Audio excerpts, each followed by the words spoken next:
All right. So now number 93 coming in with 58 points. Damn. We got Ron Simmons. And he was also Damn. damn. He was also on JC and I's list. He came in at JC's list at number 65. He came in at my list at number 79. And obviously, when you think of Ron Simmons, you think of APA. But I just felt that Ron Simmons, the things that he did in WCW and becoming the WCW World Heavyweight Champion in the early 90s, I just feel like that is just something that was not, he's a trailblazer. That's just something that was not done. And for him to be able to get that world title and then, have all of this longevity within the business. Now in WWE, he was a career tag guy, but I just felt that he had to be a part of the list as when he needed to be recognized for that World Heavyweight Championship win. Fake, I would say one thing. He wasn't a tag team when he was the head of the Nation of Domination, because he did headline a pay-per-view with The Undertaker at that point. Correct. So yeah, and that's that was another thing I wanted to say. Like his work that he did in the Nation of Domination, that it was a group, and he wasn't always working tags there, but he was. I mean, you're correct. He was working in that main event scene for a little bit with Undertaker, and it was all really good stuff. Like he was just really good in the ring. He was credible. I mean, he played at Florida State. Like he's a very decorated athlete, and I just that's he has to make the list alone on all of those things. He was the hands down leader in a group that had The Rock in it. Like that yes. That is something to be commended, is that he was the guy that was like, and I remember, being a fan then, that like I knew The Rock was his subordinate, right? And so to see what The Rock became, like, it's pretty cool. My God, that helmet that he wore though first, whenever he came out with Sonny, was a disaster. Speaking of The Rock, real quick, was that The Rock's first major feud? I mean, outside of the Nation of Domination, because did they kind of use Farouk to get Rock over? Was that the feud? Or was there something else before that? It was, because it was The Rock and Triple H. And then after that, the dissension came with Rock and Simmons. But then that was where Russo booked himself into 30 Years of Fame, where he booked that Survivor Series where The Rock did his turn. Because that was The Rock's babyface night until he joined Vince McMahon. Because The Rock had turned on Farouk or Ron Simmons or whomever. Now, I guess it was Farouk because it was the Nation. So The Rock had turned on Farouk, and oh my gosh, the people love him. And then, oh dude, he screws over Foley, and now he's the corporate champion or whatever. And then all Russo did was turn that into a show about curing racism.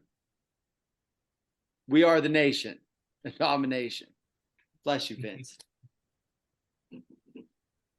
Yeah, that was I really wanted to, with this, highlight, like John said, the idea that he was the first Black world champion on such a high profile stage.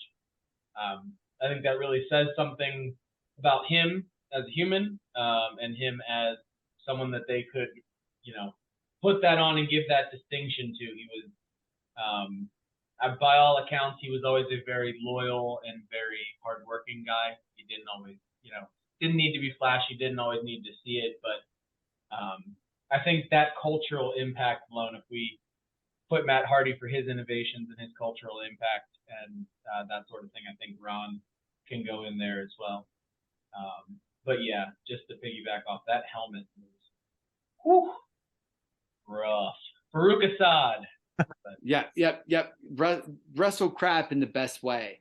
But I'll tell you what, man, that WCW Galoob figure. So what we did when I was kids, my gosh, hey, English, right? When we were kids, what we would do is, because every WCW figure came with its own title belt, we would write with a pen what the championship was on the inside of it. So if it was your U.S. champion, your Intercontinental champion, tag champion, whatever, And Ron Simmons in those blue capri pants, man, that's a great figure. And Ron Simmons had himself a couple of runs with our mid card belts. Ron he never cracked the main event. Sorry, Ron, you might have done it in WCW, wasn't doing it in my Fed. I'd take her running the show and Marty Jannetty and stuff at that time. Yeah, dude, that Galoob with the blue capri pants is a pretty iconic figure. And I know that this isn't a tag team thing, but Doom is so great. Oh, is Doom so great? Shouts Bricks Malone. This is Bricks Malone was born for Doom. Yeah, that I believe whenever Bill Watts came into WCW, it was one of his top priorities, right? Was to flip that belt from Vader to Simmons. The only weird thing about that is that they did it on that main event. It was a main event. It was WCW main event. August the 2nd, 1992. It's on YouTube. It is a very good match. It is the right length. It's about 11 minutes.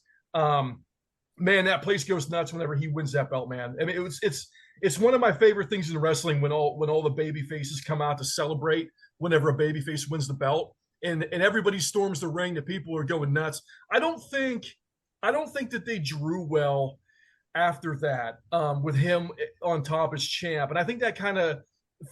Look, man, I don't know why that stuck with him a little bit. It's never really just that person's fault when that happens. But I think that kind of stuck with him a little bit. The fact that he was on top and didn't draw super well as champ. But go check that match out, man. That Vader match, WCW main event, August 2nd, 1992. It's on YouTube, like I said. The Undertaker, King of the Ring 97 is a pretty good match. It's accessible, I wanted to say, because it's accessible in Peacock. I remember thinking at the time that they might actually flip that belt, and I was even kind of hoping for it at that point that they, whenever Farouk was at the head of the Nation Domination, I thought maybe they were going to flip that WWF belt to him as well. But I remember being at Liberty Park, swimming pool, neighborhood swimming pool when I was a kid, and someone telling me that Ron Simmons became the world champ, and I specifically remember I thought that was good. But I remember thinking, wow, he must be better than I thought he was. And I was surprised by it, but in a good way. Like, good for him, man. I really like that guy. Like, I'm really happy that he won the belt. So I remember being, almost 12 years old whenever that happened, and it being a pretty cool moment. And my thing with Ron Simmons is that when I was really watching was after he won. And so I only ever saw him introduced as former world champion. Do you know what I mean? And so he had instant credibility with me. Like that was what was wild, is that like I didn't see Doom and stuff until later. And so when I'm watching Saturday Night or whatever, and he's coming out for, his match versus whatever, Ice Train, he's being introduced as former world champion Ron Simmons. And they said every time they would say it, and I do give them a lot of credit for this, they would say beat Big Van Vader for the belt, because at that time Vader was unstoppable. And I think that's something that's sort of missed a little bit in today's commentary, is to note who, if they don't still have the belt, note who they beat for the belt. I think that's a really important thing.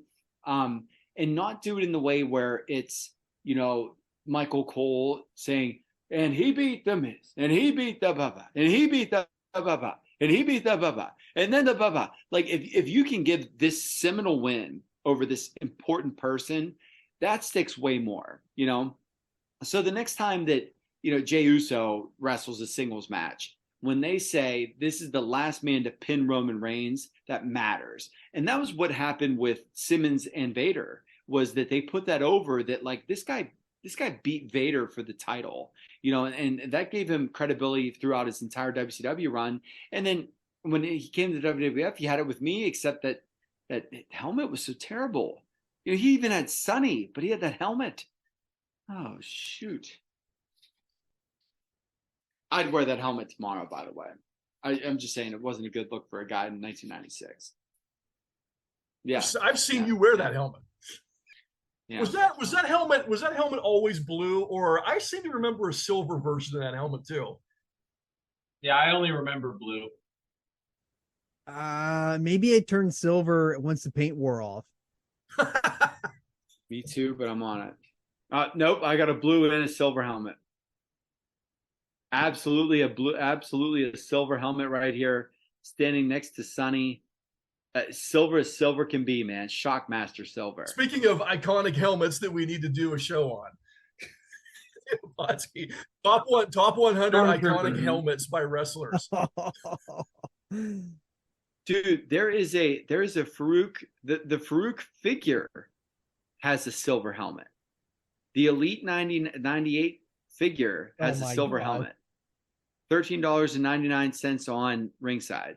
You know what's good about the Bone Cruncher, the Farouk Bone Cruncher? It's got both its arms out in front, like a boxer, so you can just swing the hips, and he just keeps throwing body blows. That's pretty cool. For Christmas, I don't know, maybe it was whatever year it was, a couple of years ago. I gave Brix Malone the entire Nation of Domination as the Bone Crunchers. With Clarence Mason was included? With Clarence.